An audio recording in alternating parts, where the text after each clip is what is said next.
Señalando que yo comparto el sentido del proyecto que trae a este Consejo General la Comisión de Fiscalización, y lo comparto precisamente porque a partir del inicio de este oficioso, ¿cuál era el propósito de este oficioso? Más allá de la explicación que dio, creo bien, el consejero Murayama, era poder garantizar que no nos encontráramos en una situación que por emplear una figura como es el autofinanciamiento prevista en el reglamento de fiscalización, esto conllevara a su vez una imposibilidad de esta institución de fiscalizar los recursos que son empleados en una contienda electoral, es decir, de verificar el origen, en este caso no el destino, el origen de todos los recursos que ingresan a una contienda electoral. Y al hacer el análisis de la documentación que se presentó por parte de la entonces aspirante a la unidad de fiscalización, lo que advertimos, exceptuando el evento, el conversatorio que se llevó a cabo en Nuevo León, que ese, como ya se ha señalado, se escindió de este procedimiento precisamente para poder brindar garantía de audiencia sobre el origen mismo de los recursos que fueron erogados con motivo de ese, o que fueron ingresados al aspirante con motivo de ese evento. Lo que advertimos fue que teníamos plenamente identificadas el origen de todas las aportaciones, es decir, estábamos ante aportaciones realizadas vía cheques y en un caso vía una transferencia electrónica que nos permitía identificar quién había sido el aportante y por qué monto, y además esto nos lo permitía darle seguimiento a través de mecanismos bancarizados.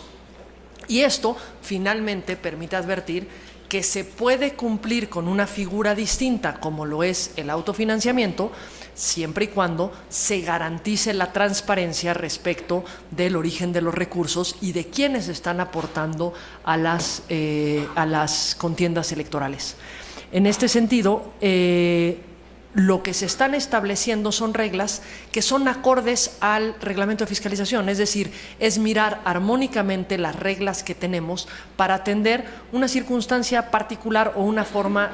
digamos, no expresamente prevista en el reglamento de fiscalización, pero que no se contrapone al mismo. Es decir, que se lleven a cabo estas cenas de conversatorios en los que la propia aspirante pudiera erogar cantidades para dar la cena, etcétera, para, en su caso, el alquiler del lugar, y esto conllevara la compra de los boletos correspondientes. Lo que se está estableciendo es, digamos, una claridad respecto a poder identificar en todos los casos en que tengamos eventos similares a estos, quién aporta. Es decir, si los montos son menores a 90 UMAS, que el propio reglamento permite que sean aportaciones en efectivo,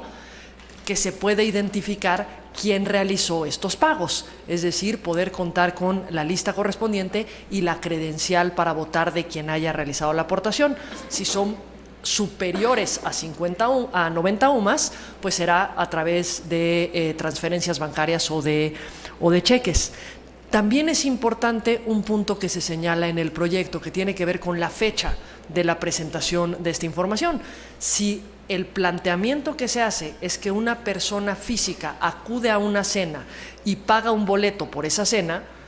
lo que es esperable es que en ese momento se realice el pago o previo a ese momento se realice el pago correspondiente, como ocurriría en cualquier evento de una naturaleza similar.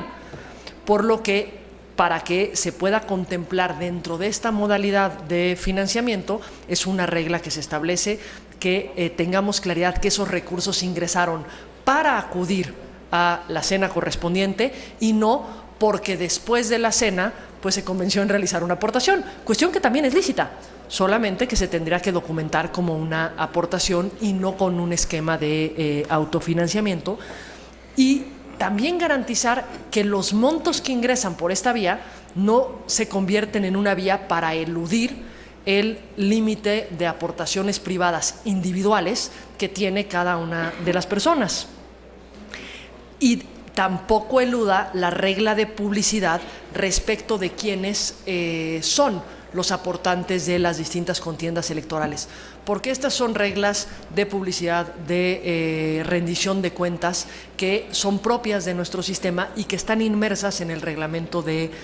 fiscalización. Si bien es cierto, en el proyecto se señala que dentro de estos conversatorios que fueron analizados existen 2 casos de cheques que se recibieron con posterioridad a la fecha en la que se celebró el propio conversatorio. También lo es que en el proyecto no se reprocha esa conducta, porque a partir de todos los elementos que fueron aportados y que nos permitieron verificar el origen de los recursos, se advierte que no habrían elementos para generar un efecto de reproche hacia la aspirante, sino más bien establecer, marcar, es que se reclasifiquen como aportaciones sin ninguna sanción, pero marcar con claridad cómo deben de ser entregados estos montos para lograr transparentar los recursos. Me parece que esto nos permite cumplir con varias normas, no solamente del reglamento de fiscalización, sino también legales. ¿Y a qué me refiero? Poder garantizar que el origen de los recursos provenga de personas permitidas por la legislación, es decir, que no provenga de alguno de los entes prohibidos, como lo pueden ser los gobiernos, como lo pueden ser las empresas, como lo pueden ser los ministros de culto, etcétera. Y al mismo tiempo cumplir con otra disposición legal que prohíbe que se hagan aportaciones de persona no identificada, precisamente porque si no se logra identificar a quien realiza aportaciones a una contienda, entonces podría ser uno de los sujetos prohibidos por la propia legislación. Si bien es cierto, en este caso estamos atendiendo un supuesto concreto que derivó del dictamen de la revisión de los informes de obtención de apoyo ciudadano de los aspirantes a la candidatura presidencial, en particular de la entonces aspirante Margarita Zavala, se establece una forma de interpretación clara por parte de esta autoridad que resulta aplicable a los distintos sujetos regulados, porque las mismas reglas de transparencia y de fiscalización que aplicaron al aspirante y que ahora aplican a la candidata, aplicarían a todos los candidatos y a todos los partidos y coaliciones en un proceso electoral, por lo que me parece que lo que favorecemos es certeza en los distintos sujetos regulados. Por estas razones yo, insisto, comparto el sentido del proyecto. Haría llegar algunas propuestas tanto de precisiones como de fortalecimiento de la motivación en el mismo sentido del proyecto. En particular, hace falta un considerando cuarto que justifique el resolutivo segundo, que me parece que más bien debe de referenciarse a ese considerando cuarto, pero hay fortalecer en ese sentido. Gracias, consejera. Tiene la palabra la consejera Adriana Fabio.